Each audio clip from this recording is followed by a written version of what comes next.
actively involved in the exciting world of sales than in any other profession. More than ever before, there's merchandise to be sold and money to be made. Regardless of your product or service or how long you've been selling it, the principles of successful selling remain the same. You're about to learn all about these proven sales principles from America's master motivator, Zig Ziglar. In this live seminar recording, Zig explains how, with a positive self-image and a carefully planned presentation, you can sell anybody anything. Step 1. Build a healthy self-image.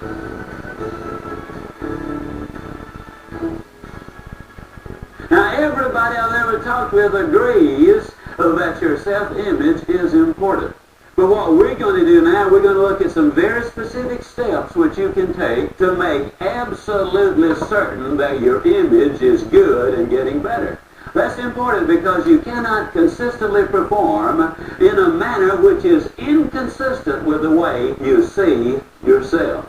So how do you build a good, healthy self-image? Number one is you take inventory. You take a physical inventory. For example, many insurance companies will insure certain parts of your body.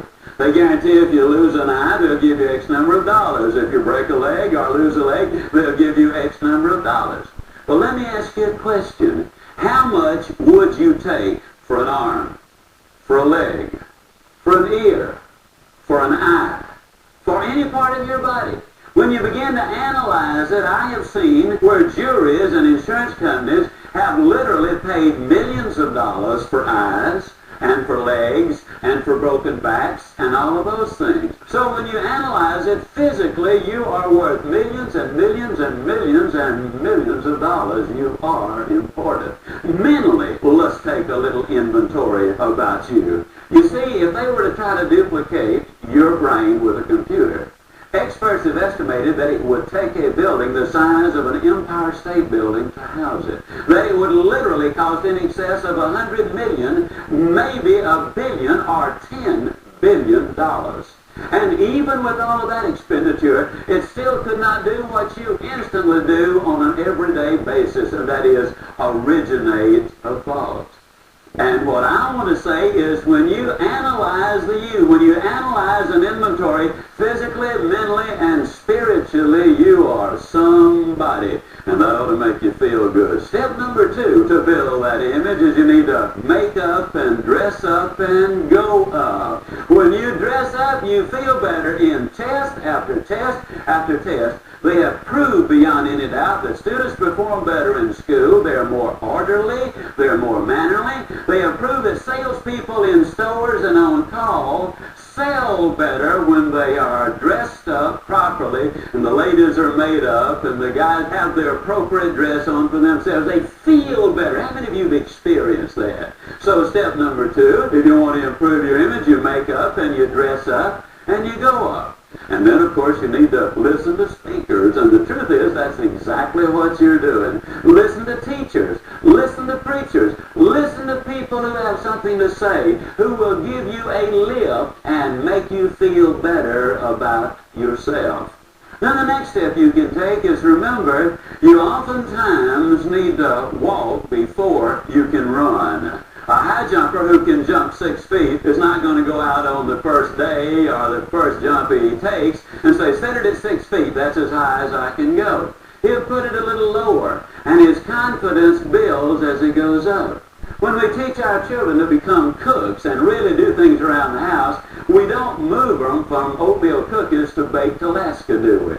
We move them one short step at a time. You don't go from 2 times 2 to 28,961 times 49,368. But you take some steps along the way there, and every step gives you that extra amount of confidence.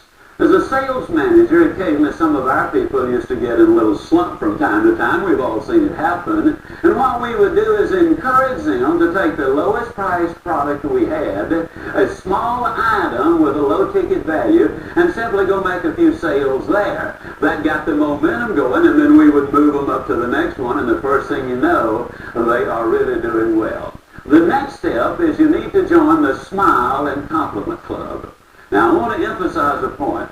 I believe with all my heart, my philosophy has been for a long time, that you can have everything in life you want if you will just help enough other people get what they want. And when I talk about the Smile and Compliment Club, I mean simply that if you will look at people and smile, and if you will compliment them on some specific observable behavior, now that is the key there, then they're going to feel better. And you know, the interesting thing is, when they feel better, they'll grin all over, and in most cases they will just thank you profusely. They'll feel better, but you know what? You're going to feel even better than they will.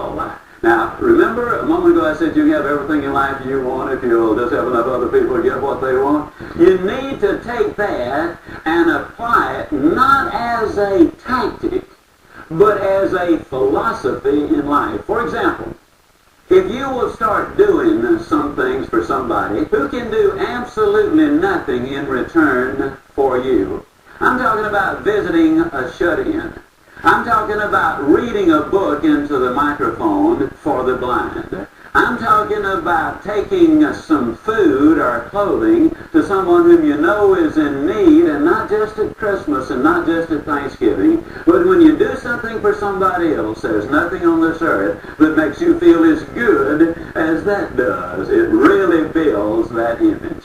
Now, you need to be careful of whom you associate with if you want your image to really grow. You know, the right people really can give you a lift to make you feel good about yourself. The wrong people can literally pull you down and make you feel less about yourself.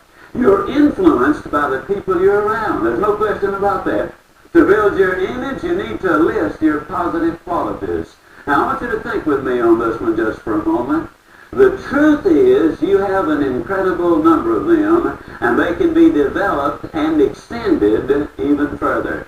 You see, you can be just as honest as anybody. You can have just as much character as anybody. You can develop just as much positive mental attitude as anybody, just as much enthusiasm. You can be just as dependable, just as sincere, just as helpful. You can be just as studious, work just as hard, be just as reliable, be just as punctual. And when you start listing all of those qualities, let me tell you something, ladies and gentlemen. Those are the qualities that will get you a job anywhere, at any time, under any circumstances. You put them all together and you begin to feel good about yourself. To build a good, healthy self-image, you need to list your past successes. You see, there isn't one of you, if you really think about it, who hasn't done many, many things about which you ought to feel good about your successes. Maybe you've lost 20 pounds. Maybe you made friends with an old grouch that nobody could get along with. Maybe you passed a course which was particularly tough. Maybe you made a sale in an area or became number one in an area which was already sold out. How many of you have seen that happen in the world of sales so many times? When you start analyzing all of the things, what you're doing is you are emphasizing the positive. And when you begin to emphasize the positive, that image begins to grow. Self-acceptance is what I'm talking about. Yes, the top professionals in the world of selling really have worked on their self-image. That's so important. Because you see, 73% of all sales interviews end with no attempt to close. Because the salesperson has that fear of rejection. They don't understand that it really is not a rejection personally. It's simply a business refusal. Now, when your image is solid and you believe in what you're selling, you move confidently towards closing the sale. So I really encourage you to get busy in this area of building a good, healthy self-image. There's one very important thing I'd like you to remember about building a positive self-image. Nobody on the face of this earth can make you feel inferior without your permission. When you refuse to give others that permission, you will start accepting yourself. And once you accept yourself, you will have removed a significant barrier to the growth and success you're capable of attaining. Now, do me and you just one little favor. Stop the tape, then sit back and close your eyes. Just relax for about 5 minutes and picture yourself already possessing that healthy self-image and all the other things necessary for your success. Remember, it must happen in your mind before it will happen in your life. Pretty exciting, isn't it?